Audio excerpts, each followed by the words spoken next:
Ganga versus मंगा। एक दिन मंगा अपने घर के पेड़ों को पानी दे रही थी। तभी एक लड़की बड़े स्टाइल से तैयार होकर उसके घर के सामने से जा रही थी और वो मंगा के पास आती है। हाय मंगा, हाउ आर यू?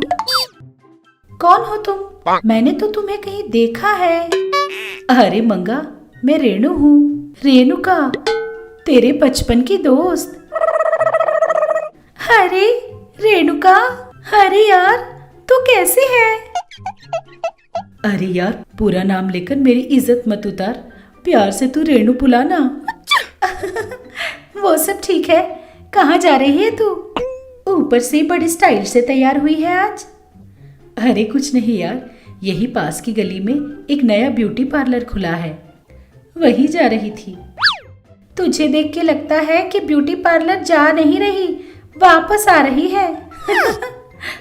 अरे ऐसा नहीं है मंगा, उस ब्यूटी पार्लर को उन्होंने लकड़ी से ही बनाया है। वो अब ब्यूटी पार्लर कम टूरिस्ट स्पॉट ज़्यादा हो गया है, इसीलिए सब लोग वहाँ जाकर सेल्फी लेकर फेसबुक में, ट्विटर में ट्वीट करके लाइक्स ले रहे हैं। इसीलिए मैं भी तैयार होकर सेल्फी लेने के लिए जा रही हूँ। ऐसा बोलकर वो वहाँ से चली जाती है। रेणु की बातें सुनकर मंगा को एक ख्याल आता है। ये सब क्या है? सिर्फ लकड़ी से घर बना देने से लोग इस तरह देखने जा रहे हैं। अगर मैंने अंडरग्राउंड में ब्यूटी पार्लर खोल दिया तो तब सारे लोग मेरे ब्यूटी पार्लर के सामने ही लाइन लगाएंगे। मस्त आइडिया है, इस तरह मैं खूब पैसे भी कमा पाऊंगी। ऐसा सोचकर वो तुरंत अपने घर के पीछे एक गड्ढा खोदना शुरू करती है। इस तरह कुछ दिन मेहनत करके एक सुंदर सा अंडरग्राउंड ब्यूटी पार्लर बना देती है। सबसे पहले उसने अपने दोस्त रेणुका को ही उस अंडरग्राउंड ब्यूटी पार्लर को देखने बुलाती है। ये देखकर रेणुका दंग रह जाती है। तब वो मंगा से कहती है, बाप रे बाप, ये जगह तो बहुत बढ़िया है यार, मुझे तो ये जगह बहुत पसंद आई। अच्छा रुक जा, एक सेल्फी लेकर इसे पोस्ट करती हूँ। इस तरह वो दोनों मिलकर एक सेल्फी लेकर उसे इंटरनेट में पोस्ट कर देते हैं। तब सारे लोग उस अंडरग्राउंड ब्यूटी पार्लर को देखने के लिए खूब लाइन लगाकर आ जाते हैं। ऊपर से सेलिब्रिटी भी आ जाते हैं। ये सब देखकर मंगा बहुत ज्यादा खुश थी। वो खुशी खुशी अपने दोस्त से कहती है, अरे ये सब क्या है यार, मेरे ब्यूटी पार्लर देखने के लिए हीरोइन भी आ रही है। ये सपना है या सच में हो रहा है? तुझे अभी भी शक है क्या? ये पक्का सपना ही है, ऐसा उसकी दोस्त बोलती है। तुरंत मंगा की आंख खुल जाती है और वो नींद से जाग जाती है। अरे रे, ये सब क्या सपना था? चलो कोई बात नहीं, वैसे भी मेरा अंडरग्राउंड ब्यूटी पार्लर तो तैयार हो गया है ना। बस एक बार रेणु आकर मेरे ब्यूटी पार्लर के बारे में एक पोस्ट लगा दे बस। हीरोइन तो क्या, देवता लोग भी मेरे पास ही आकर फेशियल करवाएंगी।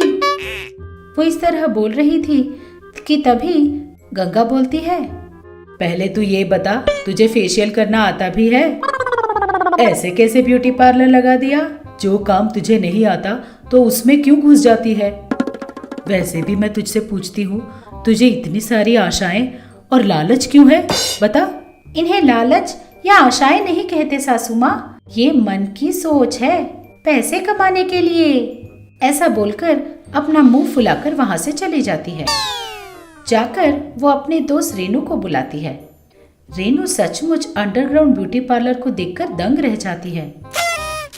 वाह मंगा, तू सच में बहुत टैलेंटेड है यार, ये जगह कितनी ब्यूटीफुल है। सच में अगर इस जगह के बारे में लोगों को पता चला तो देखने के लिए लाइन लगा देंगे, लाइन। हाँ, फिर देर किस बात की, तू तुरंत इसे पोस्ट करना। लेकिन पोस्ट करने के बाद लोग तेरे सर्विस के बारे में पूछेंगे, इसीलिए आज मैं तेरी फर्स्ट कस्टमर हूँ। तू मेरा सर्विस कर, उसके बाद पिक पोस्ट करेंगे। चल ठीक है, ऐसा ही करते हैं। बता क्या करूँ, फेशियल या हेयर कट?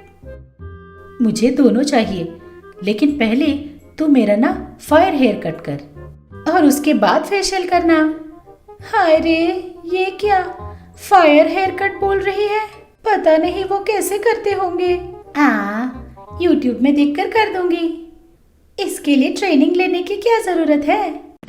ऐसा सोचकर वो यूट्यूब खोलकर देखते हुए हेयर कट करने लगी। यूट्यूब में देखकर वो रेनू के बालों में आग लगाती है, लेकिन उस वीडियो के मुताबिक रेनू के आग को वो कंट्रोल नहीं कर पाती है। उसकी वजह से रेनू के सारे बाल जल जाते हैं। अरे मंगा, तू क्या कर रही है यार? जल रहा है। तू पहले आग बुझा, पानी डाल, पानी। ये सब देखकर मंगा हड़बड़ी में अपने हाथ में रखे सैनिटाइजर को पानी समझकर अपने दोस्त के सर पर डाल देती है, जिसकी वजह से आग और बढ़ जाती है और रेनू के बचे कुचे बाल भी जल जाते हैं। हाय राम, ये तो क्या कर रही है? तू मुझे मार डालेगी क्या? हाय मंगा, ये तूने क्या कर दिया? इस तरह वो जोर जोर से चीखने चिल्लाने लगती है। तभी मंगा एक बकेट भर पानी अपने दोस्त के मुंह पर मारती है। तब वो आग बुझ जाती है। तब रेनू बोलती है, अरे यार, तू इसे पहले क्यों नहीं किया? तूने तो मेरे सारे बाल उड़ा दिए। पहला दिन ही ऐसा था, तो पता नहीं आगे आगे और तू क्या कारनामे करेगी। तभी अचानक बारिश शुरू हो जाती है। ऊपर से वो ब्यूटी पार्लर अंडरग्राउंड में था, तो सारा पानी वहाँ जमने लगता है। ये देखकर रेनू बोलती है, अरे यार, ये सब क्या है? सारा पानी अंदर आके जम जा रहा है। इसका मतलब तूने यहाँ ड्रेनेज सिस्टम नहीं बनाया क्या? उसका क्या मतलब होता है यार? ये सुनकर रेनू दंग रह जाती है और बोलती है, ओ माय गॉड, लगता है आज तुम मुझे मार कर ही दम लेगी। हे भगवान, कोई मेरी मदद करो, कोई आकर मुझे बचाओ। अरे यार, तू अब बस भी कर, तू क्यों मुझे टेंशन देती है? चल यहाँ से निकल जाते हैं।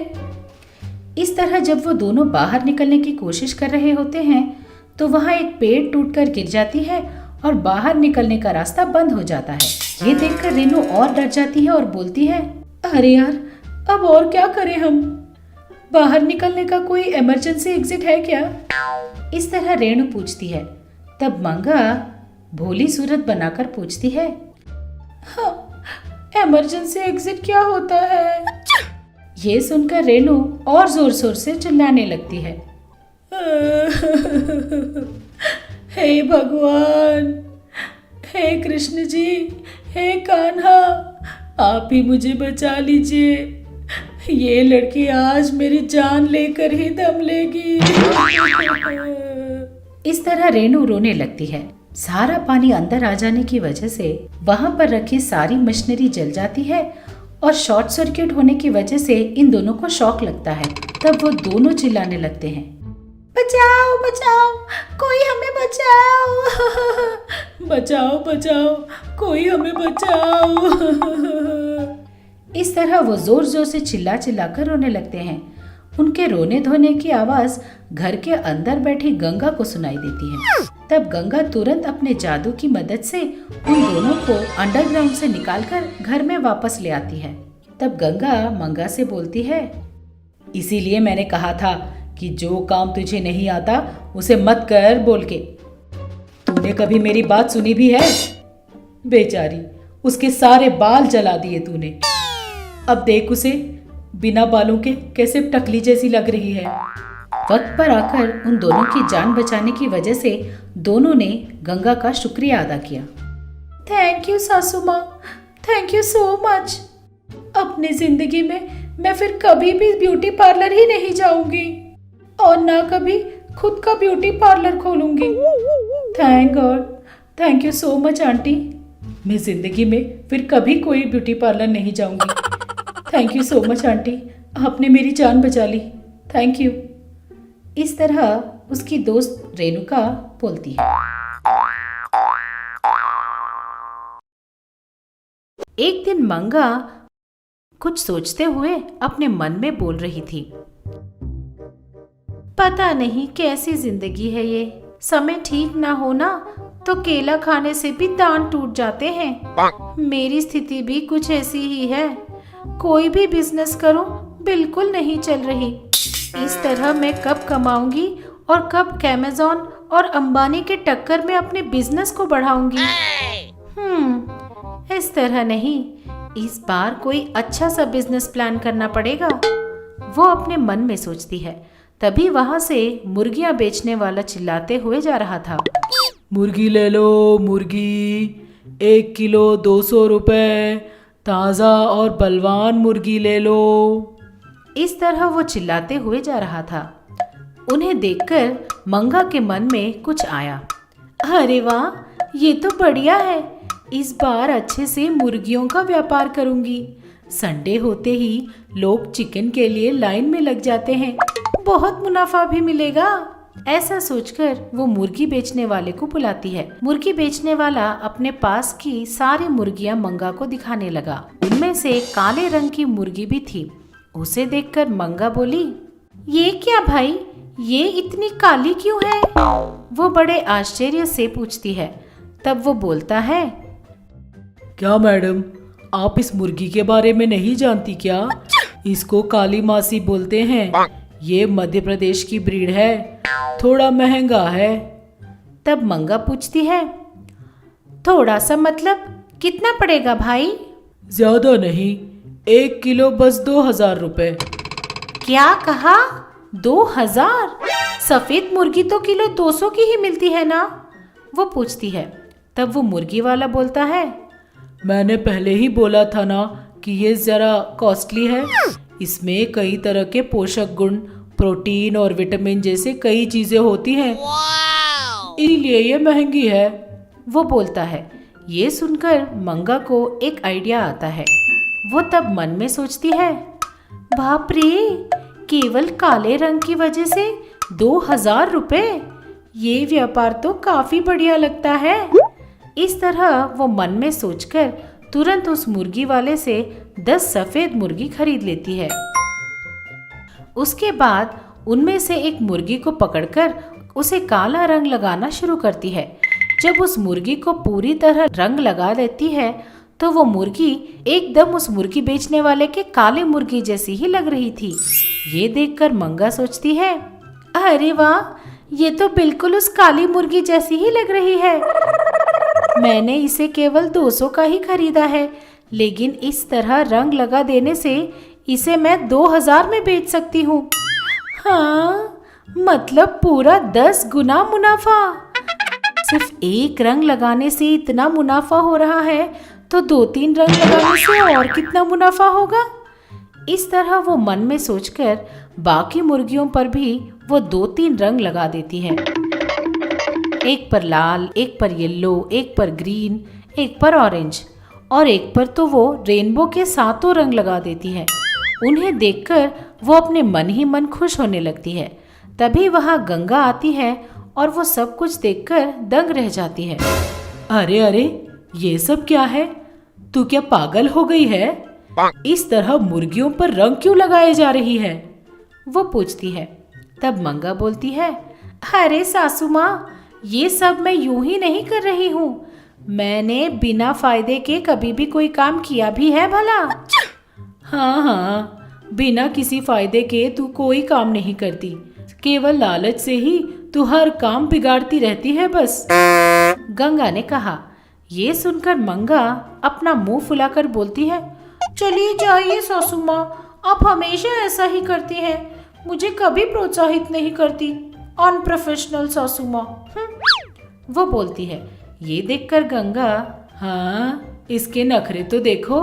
चल ठीक है, पर ये बता कि ये मुर्गियों का रंग क्यों लगा रही है? इससे तुझे क्या फायदा होने वाला है? वो पूछती है। तब मंगा बड़ी खुशी से बोलती है, अरे कुछ नहीं सासू माँ, आपने सुना ना कि वो मुर्गी बेचने वाले ने क्या बोला था? काली मुर्गी का दाम 2000 है, लेकिन साधारण मुर्गी केवल 200 की ही है। इसीलिए सफेद मुर्गियों को काला रंग लगा रही हूँ। इन्हें बेचकर हम खूब पैसे कमा सकते हैं, मंगा बोलती है। ये बात सुनकर गंगा, अरे पगली कहीं की, वो काली मौसी मुर्गी है, उसमें पोषक गुण ज्यादा होते हैं, इसीलिए वो इतनी महंगी है। लोगों को धोखा देना गलत बात है, समझी? वो बोलती है। लेकिन मंगा इन बातों पर ध्यान दिए बिना गांव में ढिंडोरा भी पिटवाती है। सुनो सुनो सुनो, रंग बिरंगी मुर्गियां, ज्यादा पोषक गुण वाली और विदेशी मुर्गियां अपनी मंगा बेच रही है। जो लोग खरीदना चाहते हैं तुरंत जाकर खरीद लें। इस तरह वो पूरे गांव में ढिंडोरा पिटवाती है। ये सुनकर सब लोग दंग रह जाते हैं। विदेशी मुर्गियां और रंग बिरंगी कैसे? इस तरह लोग कानाफूसी करने लगे। वो लोग तुरंत मुर्गियां खरीदने मंगा के घर पहुंच गए। सब लोग वहां रंग बिरंगी मुर्गियों को देखकर आश्चर्यचकित रह जाते हैं। उन्हें देखकर लोग उनसे सचमुच विदेशी समझकर बढ़ चढ़कर खरीदने लगते हैं। उनमें से एक औरत पिंक रंग की मुर्गी को पकड़कर पूछती है, अरे ओ मंगा, ये क्या? ये मुर्गी इस तरह पिंक कलर में क्यों है? ये कौन सी मुर्गी है? वो पूछती है। तब मंगा, अरे लक्ष्मी दीदी, ये मुर्गी जयपुर की मुर्गी है। क्या आप जानती हो जयपुर को पिंक सिटी क्यों बोलते हैं? इस मुर्गी की वजह से ही। इसे खाने से बहुत ताकत मिलती है, इसीलिए वो लोग सब बड़े बड़े महल बना पाए हैं। ये बात सुनकर वो औरत एक क्षण भी रुके बिना उस मुर्गी को खरीद लेती है। इस तरह एक काला आदमी पूछता है, अरे बहन, ये मुर्गी इतनी लाल क्यों है? ये कौन सी मुर्गी है? ये चाइना की मुर्गी है।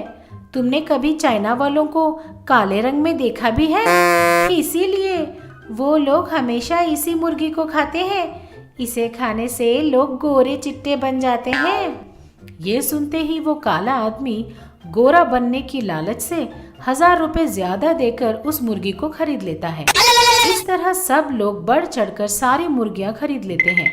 ऊपर से अपनी मंगा अपनी सूझबूझ से उस रेनबो मुर्गी का नीलामी लगाकर उसे बाकी मुर्गियों से 10 गुना ज्यादा पैसों में बेच देती है। ये सब देख रही गंगा अपने मन में सोचती है, लगता है ये अभी तक नहीं सुधरी है।